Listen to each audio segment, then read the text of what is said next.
Hey everyone, this is Walt from Mouse Talk back with another Disney month by month video. If you're new to the channel, please consider subscribing for more Disney videos, as well as live streams throughout the week on Tuesdays and Thursdays. Just hit that bell notification, that way you're notified every time we post a new video or go live.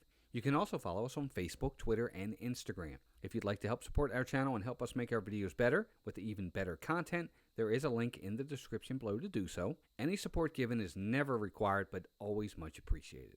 And with today's video, we're going to talk about visiting Disney in the month of August. We've been to Disney several times in August, so we definitely have experienced it firsthand. August is kind of the light at the end of the summer tunnel when it comes to Disney vacations.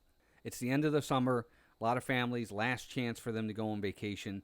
In the beginning of the month, end of the month, not so much. Schools are back in session, especially locally in Florida, and nationally they're starting to get back in session as well. Weather-wise, still very hot and humid.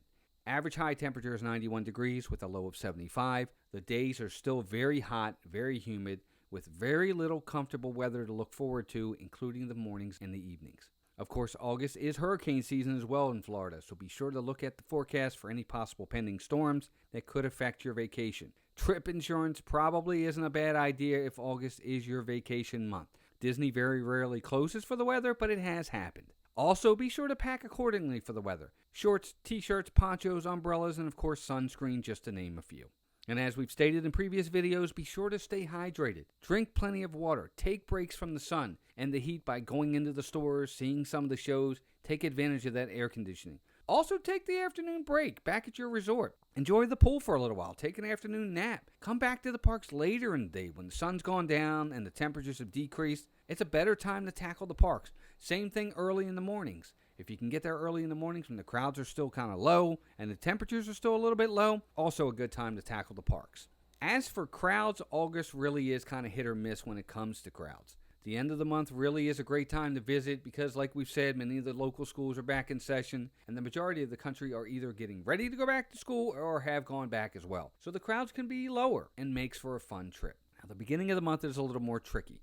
A lot of folks might plan their vacations to Disney in the beginning of August, so be careful there. Crowds can be a little bit higher. They're still not terrible, but they are a little bit higher. Pricing-wise, discount-wise, early to mid-August is considered regular season, and late August is considered value season for one-day park tickets. So if you're going to Disney for maybe a day or two and you haven't really purchased a package and you're just looking for day tickets, keep that in mind. Now, discounts can be had in August. Be sure to check for any free dining discounts that Disney might be offering. August really is one of the months where they do have free dining, and we highly recommend you get free dining if you can.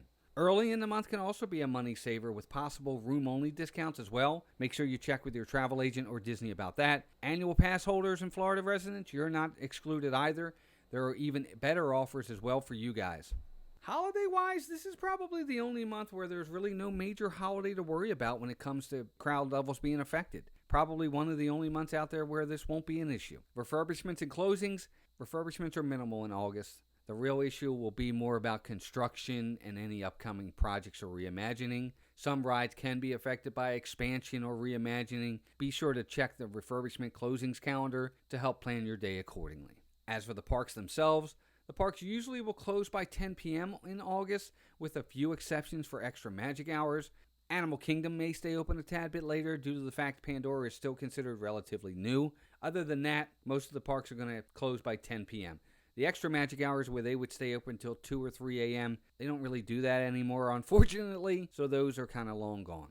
Special event-wise, there actually is a special event that starts at the end of August. The last week of August will see Magic Kingdom transformed into Halloween mode with all the decorations going up, and the first few nights of Mickey's Not So Scary Halloween Party will be happening.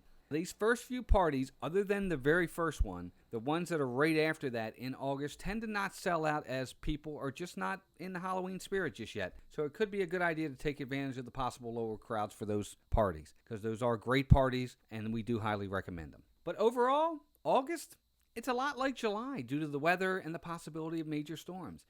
That being said, the crowd levels can be low and discounts are available. If your schedule is flexible, we would suggest a different time. But if it's not flexible, obviously book your trip, have a good time, just plan accordingly, and expect rain. It doesn't rain all day, but it does rain. That's it. That's Disney in August. Let me know what you guys think. Have you been in August? Maybe you have, maybe you haven't. You have questions about August? Let me know. I'll answer anything that I can. Let me know if you did go and you liked it or you didn't like it. If you haven't subscribed to the channel, please do so. Just hit that subscribe button and that bell notification. That way every time we go live or do a new video, you're notified. Also, please go ahead and like on the video for us and share it with others. And with that, that's going to do it for this week's video. I had a great time bringing it to you. Hope it was informative and fun for you. And until next time, take care of yourselves and each other. We'll talk to you soon. Bye.